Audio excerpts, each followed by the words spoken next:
O Concello de Cambados celebrará os vindeiros días 18 e 19 a primeira edición da Feira Artesanal Son do Campo, unha iniciativa que nace para poñer en valor os produtos da terra elaborados polas mulleres rurais. É un mercado de produtos tradicionais, de artesanía, elaborados por mulleres rurais.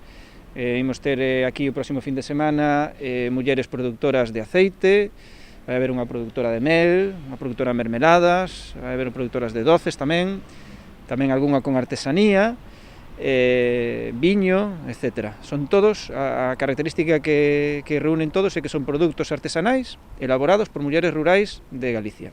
A feira celebrarase na renovada Praza da Xuventude, un espazo que está preto de rematar a remodelación e que se inaugurará ese mesmo día. O seu nome tamén mudará, xa que ademais de Praza da Xuventude levará o nome de Dolores del Valle, veciña da vila que no seu día cedeu o espazo ao Concello. Queríamos que o primer acto que se fixese nesta praza fose tamén algo relacionado coa muller. Sabedes que tamén a Escola de Empoderamento Femenino tamén leva o seu nome, Dolores del Valle.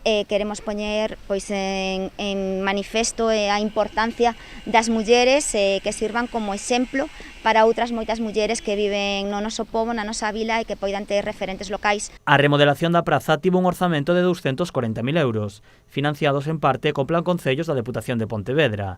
Polo momento xa se cometeron as accións principais de illamento e pavimento.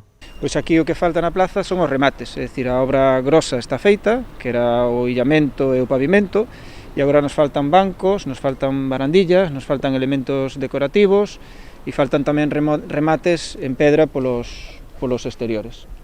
O grosso, como podedes comprobar, está feito. Nas vindeiras datas rematarase o resto da obra. Na zona frontal da praza había un banco metálico que segue a estar. Queremos que ese banco se pinte cos colores da bandeira LGTBI. E ademais pois haberá no centro daqui da praza un banco semicircular que vai a ser un parladoiro onde poder falar. Pola de agora xa hai 14 negocios apuntados para vender os seus produtos no mercado. As vendedoras veñen de diferentes puntos de toda Galicia. O mercado estará aberto dende as 12 do mediodía ata as 9 da noite o sábado e ata as 7 da tarde o domingo.